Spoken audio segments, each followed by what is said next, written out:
trigonometric ratio. So in this question, you were asked to find some ratio without using calculator. So what you can do, first step is we sketch out the diagram.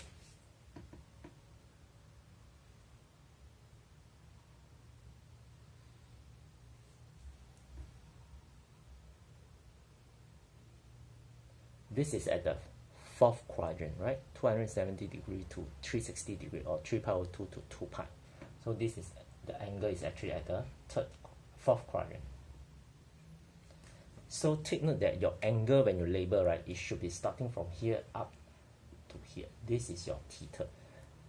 Many students will write the theta in this, inside this triangle, which is wrong, right? Because this angle is at the fourth quadrant. It starts from 0 up to here, fourth quadrant. So tangent theta is -5 over 12. So this will be 5. Tangent is opposite over adjacent, so this will be 12. Here we are talking about the length, that's why we do not write negative. Okay?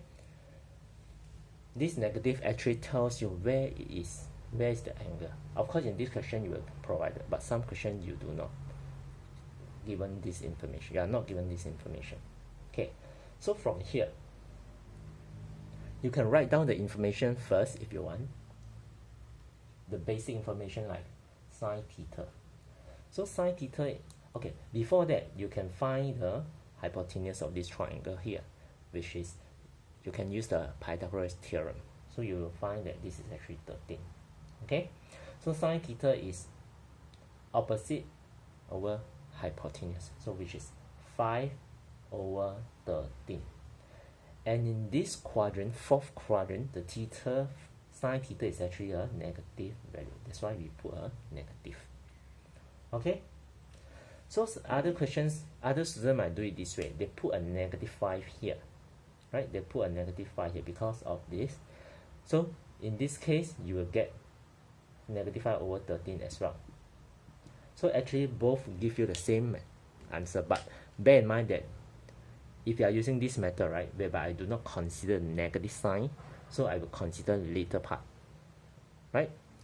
If you consider the negative sign at the first place, so later you no need to do anything. So both methods are give you the same answer. So which one is more suitable for you, you decide. Okay, you can choose which one you are more comfortable with it. Okay, both are okay. For me, I will use the method, this method, whereby I decide the sign later. Okay, so from here you know that cosine theta is 12 over 13, and this is fourth quadrant, so cosine is positive, so do not need to write the negative. And tangent theta is given, so you don't need to write. So these are the basic things that you can do it here before you proceed to the questions. So first question, cosecant theta, right? Cosecant theta is basically the reciprocal of sine, so 1 over sine. And from here you know that, we already know that sine theta is -5 over 13. So this gives you -13 over 5. Okay, so second question, tangent pi over 2 minus theta. Okay, so this is pi over 2, which is in this position, right? Any angle in this position or this position, which is pi over 2 or 3 pi over 2 or 90 and 270 degree, right? So tangent we will change to cotangent, right? If this is sine, we will change to cosine. If this is tangent, we will change to cotangent, right? If this is secant, we will change to cosecant, and so on. So we will change the opposite. So in this case, this is cotangent theta. So cotangent theta is actually the reciprocal of tangent theta.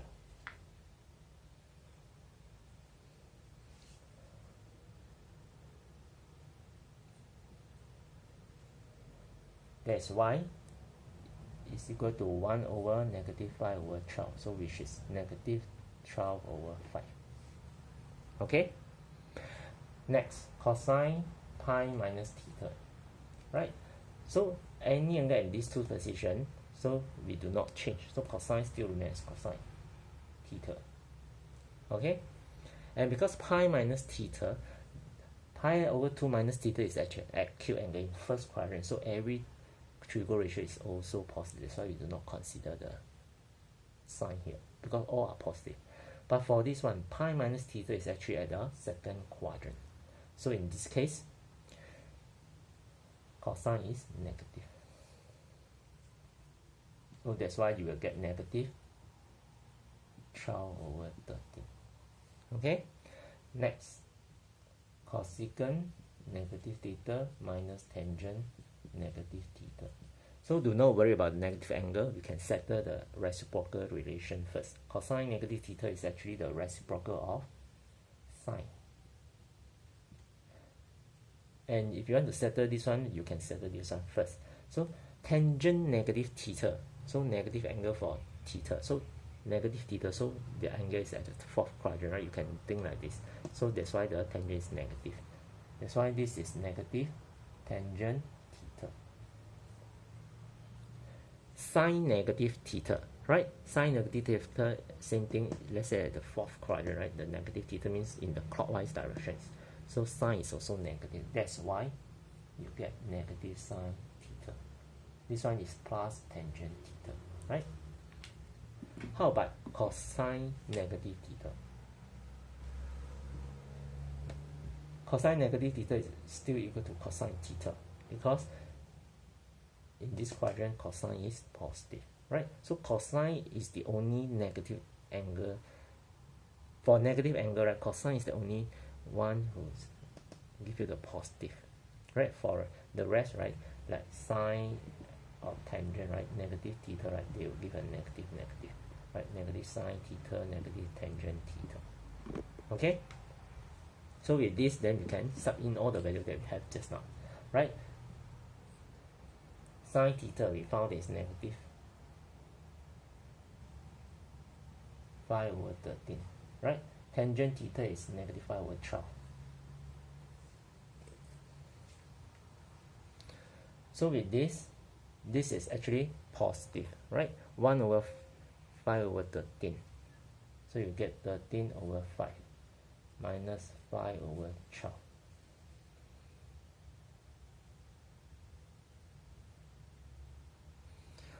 Okay, then you can simplify this.